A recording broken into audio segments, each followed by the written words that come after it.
Hi guys, welcome back to the channel. My name is Daniel and this is the Vescari Chestor Reverse Panda. And full disclosure, this watch has been sent to me by Joran over at Vescari Watches for free, so to say, in exchange for review and images. I do get to keep it once I'm done with the review, and there's a discount code down below, which is an affiliate code. So now that that's out of the way, let's get on to the review. Now this watch comes in two versions. This is a reverse panda and also a silver dial with black or dark subdials. But I really do like a reverse panda, or evil panda if you want to call it that. So I went for this one. Now this will be the third Vescari I have reviewed on this channel. And also the third chronograph. As far as I know, Vescari has only produced chronographs so far. And the other videos are linked down below. Now the fun thing about a brand like Vescari is it keeps evolving and getting better and better. It's really fun seeing that journey and being along for the ride, so to say. And I know that Joran has some interesting stuff coming as well. But before we delve deeper into this reverse panda, let's get into some specifications. So what we have here is a watch with a 40mm dial and a lug-to-lug of 47.5mm. The height or thickness is 13.9mm, but about 3mm of those are that super domed sapphire crystal. Without the sapphire crystal, the height of the watch is about 10.5mm, and that sapphire also have 5 layers of AR coating on the inside, which is great. Powering this watch is the Seiko VK63 Mecha-Quartz movement, and we also have 100 meters of water resist. And we also have some sweet BGW9 Swiss Superluminova, so let's get into the loom shot. So here we go, loom shot. Applied loom markers to every hour, loomed hour and minutes hand, no loom on the chronograph hand or any of the subdial hands. Not the biggest loom, so to say, but everything is evenly applied and everything matches loom wise. And for a dressy chronograph, I dare say that's a good loom. So the second movement with a sweeping chronograph hand, as you can see, it's sweeping around. If I stop with the top button and I push the bottom pusher, it snaps right back. We have 3 subdials, 2 of the chronograph subdials, but we also have a running seconds hand at the 6 o'clock position. And this is why I prefer the VK63 over the VK64. The VK64 seems to be a fairly popular movement right now. That has 2 subdials and a date like this, the DeMarco chronograph. The date is of course obscured by the hand right now, but I do prefer this layout on a chronograph. I prefer the 3 subdial layout chronograph, and I also prefer no date on chronograph, but also that running second hand makes the watch more alive, so to say. The VK movement is more of a dead standstill, but this has a running second hand more alive. Now this watch is one of the proof that dimensions isn't always the most important when it comes to watches. And I will go right back to that shortly. I'll just describe the watch a bit more. We have, of course, 316 stainless steel, brand standard, with some brushing and high polishing combination on that bracelet. The bracelet also have female end links, and we have some great curvature on that case. A fairly flat case pack, screw in. We have really nice articulation on the bracelet, and everything on a Vescari on every Vescari watch I reviewed is quite chunky, but really sturdy. We have some brushing on the sides and a really nicely finished chamfer going along the edge to that brushed upper. The fit on everything is perfect. We have a butterfly deployment clasp with a bit of a little fold over with the Vescari logo, nice touch. And it keeps everything in place nicely. We have some off links, so you can get a good fit on that butterfly clasp, even though there's no micro adjust, so butterflies are usually hard to get a good fit on, but half links helps along the way. Everything is finished on a really nice standard. Nice detailing, and we also have quick release on that bracelet, so it's really easy to swap to a strap, and that's why we have all the straps lying around. Signed push-pull crown, and what I meant about dimensions not being everything that matters in a watch. 13.9mm thick, that's a chunky boy. But since 3mm, almost 3mm of that is that super domed sapphire. Look at the clarity on that sapphire, by the way, guys.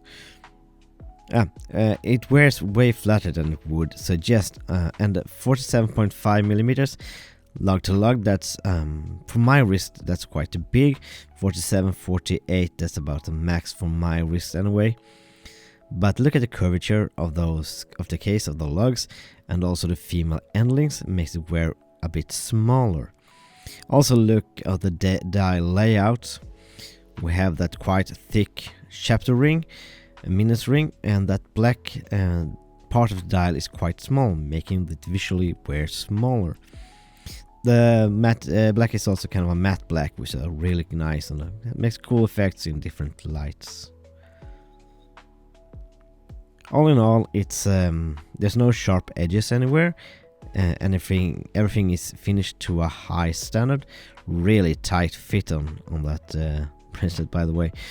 And I quite like the design. It's simple, it's clean. It's not generic, but it's a clean design. Oftentimes I feel like brands, Microbrand especially, they try to add a bit much for the detail, like the date here, the thing there to stand out. This is just a very clean design, and will suit many different occasions. Before I get into the mounts, let's do a bit of a fashion show with all of the straps. So start with strap option A or 1. This is Vescari's own suede strap, vintage style. Really nice, really thick, and really soft. This is some of the highest quality straps I've received on any watch, to be honest, no matter the price point. Very subtly branded, beautifully. So let's get on to the next one. Strap option B. Something about the grey suede, guys. It's really nice, especially this time of year. We're in the middle of summer here in Sweden, and just the grey suede, it's just something feels a bit summery about it. Same thick and really soft quality, and yeah, it's a really nice combination. So let's get on to the last strap option. Vescari's own third option here. Dark brown suede style strap. Some contrast stitching. There's a bit more of padding on this watch, slimming down towards that. And oftentimes when there's padding, it's really stiff in the beginning. This is really soft all the way through. This must be top grain leather. The way it feels, so the quality, it's nice. Stitching, a bit of a different design style compared to the other vintage style ones. My recommendation is go for option. Always go for the bracelet options, because there's never another bracelet that will fit your watch. But add 1 or 2 of these straps, guys. These are really nice, and they will suit many other watches, not just this chronograph. Now, this is not a Vescari strap. This is from Tuseno. Not Toseno, like many other reviewers say. Tuseno in Sweden.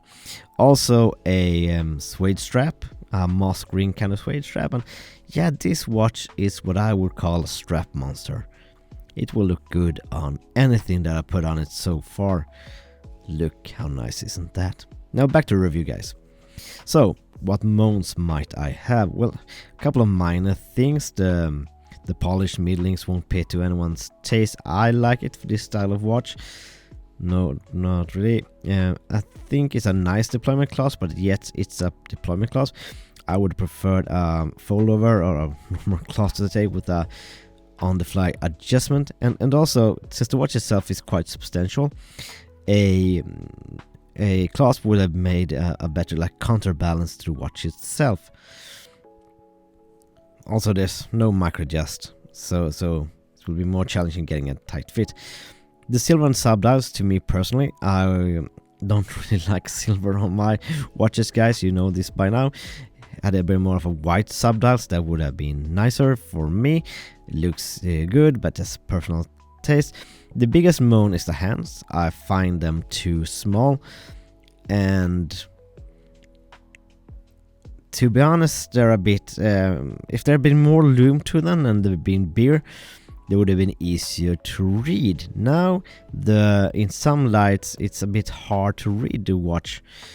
Maybe it's just me. I have a quite substantial annoying eyesight problem, but they don't pop out of the design too greatly, and that's been the issue I had with Vescaris before in dark circumstances, especially. The legibility isn't the best. Thicker hands would also suit the design a bit better, I find, in my personal opinion.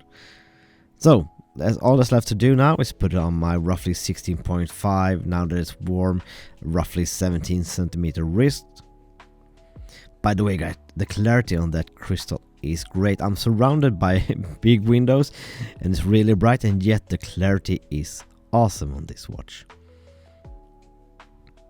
Small-ish wrist, my quite a narrow wrist, but still the flat case back makes it lie very flat on my wrist.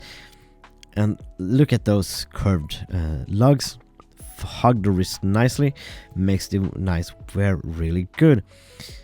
It should have been a bit on the bigger side for me, but I dare say it fits my wrist really good. Nice, versatile watch, suitable for many different options. And I do know that Vescari and Joran has more interesting things coming up, so to make sure to follow them along the way. And that's it for this time, guys. As usual, thank you so much for watching. Please like and subscribe. Please stay safe. And until next time, bye bye.